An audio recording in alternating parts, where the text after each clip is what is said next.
Muchas gracias por la invitación y escuchando a la presentadora, cae en la cuenta uno de que los años pasan y que, bueno, en el ejercicio profesional hay momentos, digamos, bonitos, interesantes, experiencias, pero bueno, que efectivamente, digamos, el litigio, la actividad liberal con la cual, digamos, comparto con ustedes que se incorporan hoy en día, verdaderamente, digamos, creo yo que es una bendición como un cúmulo de experiencias.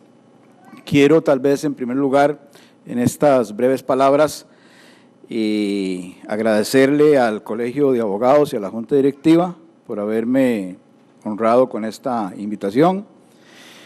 Pienso que el Colegio de Abogados es una institución importante en el país, es parte de la institucionalidad. Es una institución que tiene como fin principal, al igual que el resto de colegios, velar, fiscalizar por el ejercicio ético.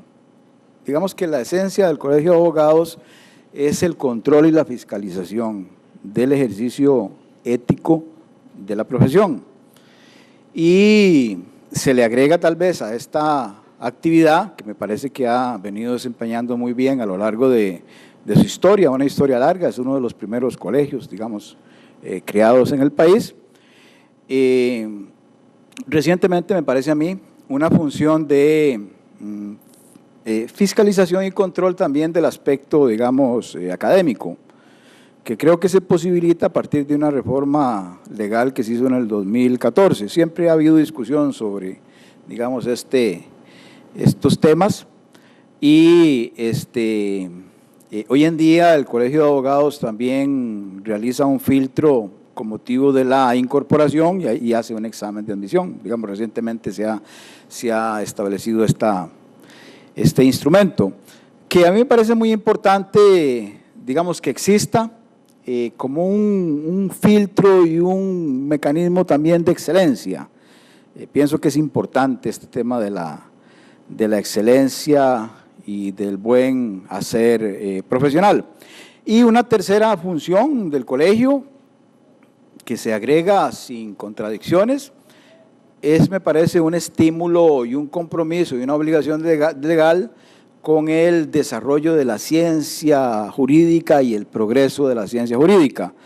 En esto creo que todos, digamos, hemos percibido, estamos conscientes de que el colegio realiza infinidad de seminarios, eventos de tipo académico, y creo que eso es una función muy importante y que creo que yo aprovecho la oportunidad para felicitar al colegio por esa actividad.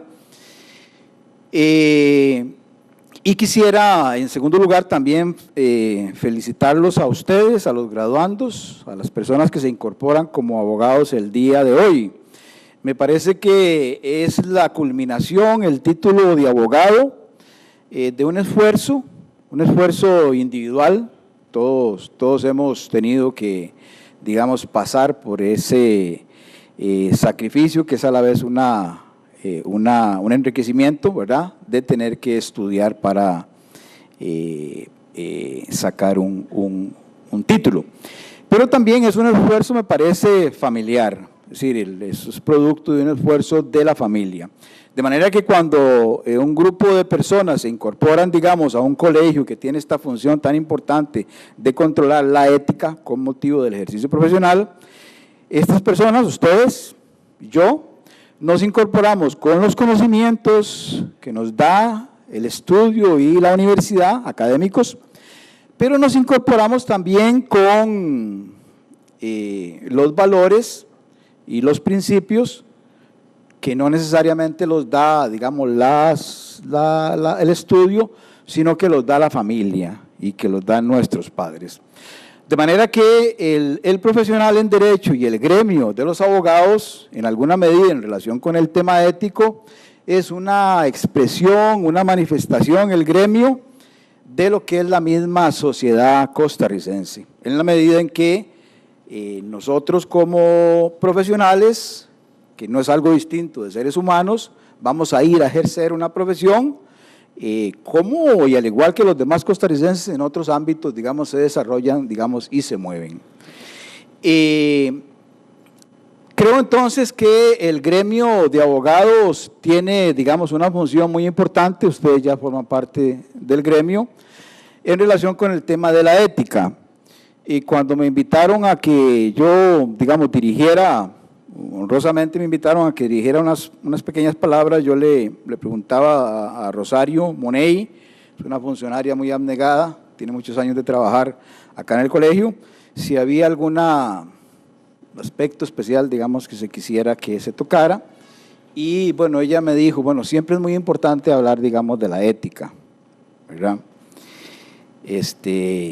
Pienso que el consejo era muy oportuno porque el colegio tiene que ver con la ética, con motivo del ejercicio, y nosotros como personas tenemos también la disyuntiva del tema del comportamiento ético y moral, con motivo del ejercicio profesional, pero con motivo también, digamos, de nuestra vida.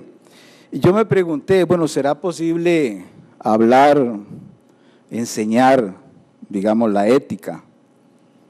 Y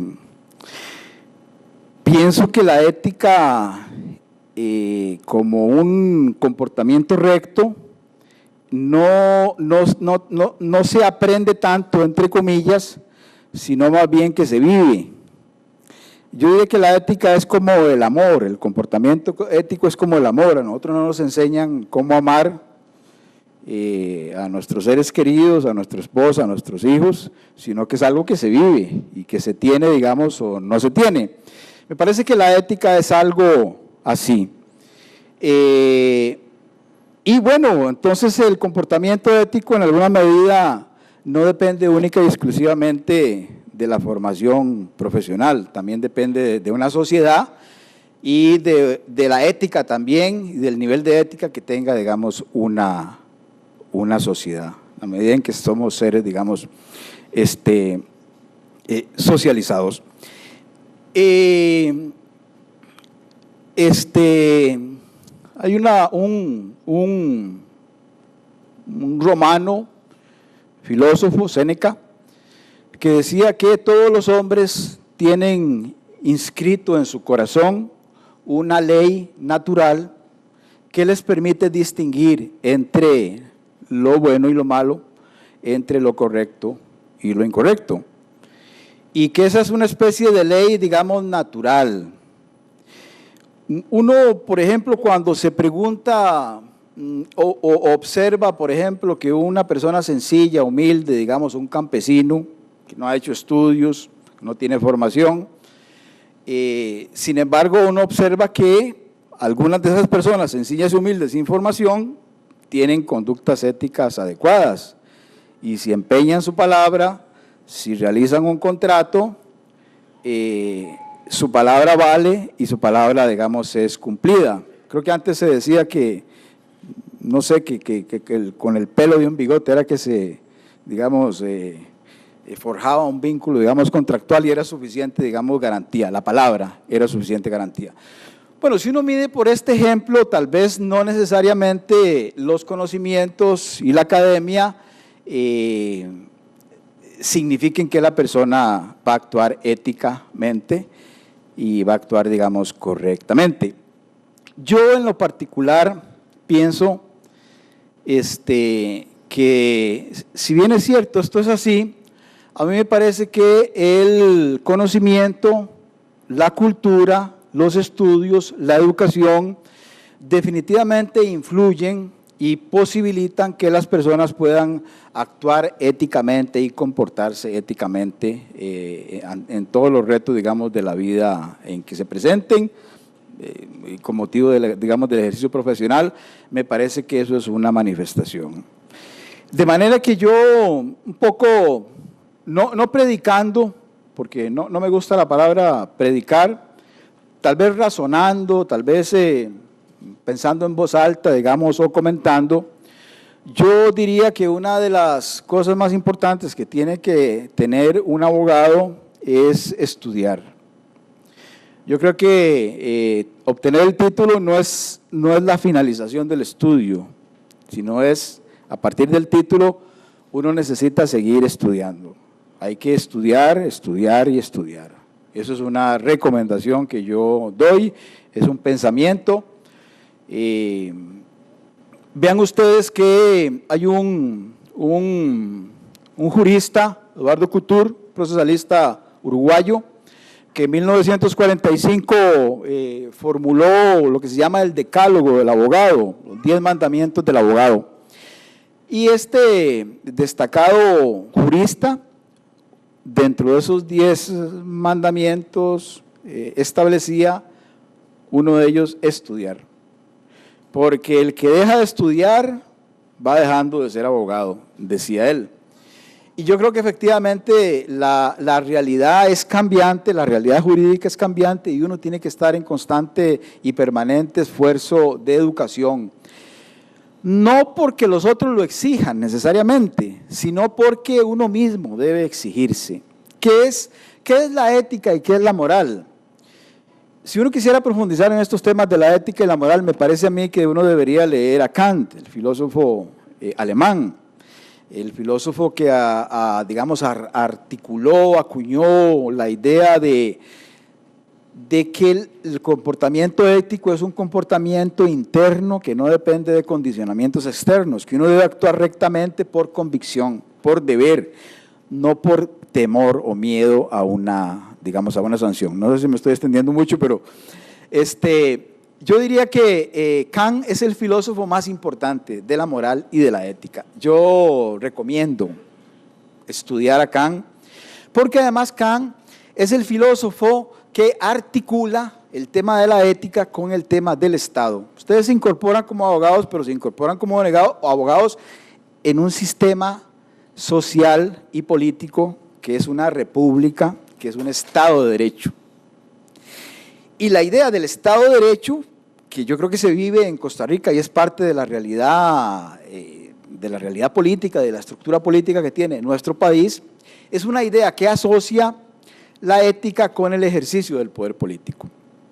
Los estados que no consideran el principio ético en su estructura política, o las sociedades que no consideran el principio ético en la estructura política, se mueven con otros mecanismos de funcionamiento. El principal mecanismo de funcionamiento con que operan las sociedades no democráticas es el mecanismo del temor, el mecanismo del miedo, infundido por mecanismos muy sutiles en toda la población. Precisamente los tiranos y los gobernantes tiranos admiten sin sonrojo que de ellos es hermano el miedo, porque ese es el mecanismo que tienen. Un Estado de Derecho es un Estado en donde el derecho y la ética son un freno, son un contrapeso, son un instrumento que, digamos, informa, permea lo que es el funcionamiento, digamos, de la sociedad. Este tema de la ética, entonces, es muy importante, digamos, y trasciende no solo el ámbito, digamos, el ámbito personal, trasciende también el ámbito político, la concepción de sociedad, digamos, la concepción de Estado. Quisiera decir dos cosas en relación con la ética. Bueno, yo tengo el defecto de ser profesor de Derecho Laboral, y en mis clases de Derecho Laboral yo siempre insisto en el tema de la ética del trabajo. Es algo que en nuestro país, digamos, culturalmente tenemos algunas limitaciones, digamos, en ese sentido, por fenómenos históricos y por cuestiones, digamos, del pasado e influencias culturales. A mí me parece que uno debe ser, con motivo del ejercicio profesional, sea en el ámbito privado, sea en el ámbito público, debe guiarse por la excelencia, pero no como una obligación, sino como una forma de realización personal. El trabajo, desde el punto de vista, trabajo como objeto de estudio del derecho, es efectivamente visto como una una fuente de realización personal. La persona no trabaja por sacrificio, sino que el trabajo le permite desarrollarse. Por medio del trabajo, se supone que el hombre transforma la naturaleza y se crea a sí mismo también en sociedad. Cuando hablamos del trabajo, en el caso nuestro, nosotros estamos hablando del conocimiento, de poner nuestro conocimiento, lo que sabemos, lo que hemos adquirido, al servicio de los demás, pero sobre todo, me parece a mí, al servicio de la justicia, independientemente del lugar en donde uno esté, y al servicio, de la sociedad. Creo que nosotros como abogados, seamos funcionarios públicos, ejerzamos en el ámbito privado, siempre debemos tender hacia la excelencia, siempre debemos tender hacia la lealtad, siempre debemos tender hacia la buena fe, con motivo del ejercicio de la profesión y del ofrecimiento del servicio que nosotros brindamos. Y creo que de esa manera, si uno actúa conforme a la ética, conforme a la moral, que es algo que uno puede, distinguir naturalmente si está actuando bien o mal, me parece que por esa vía también podemos contribuir a engrandecer el gremio y contribuir a engrandecer y a resolver los problemas, del país. Tenía algunas otras cositas ahí, pero quisiera dejar acá la intervención y desearles, lo mejor a ustedes y a sus familias. Muchas gracias.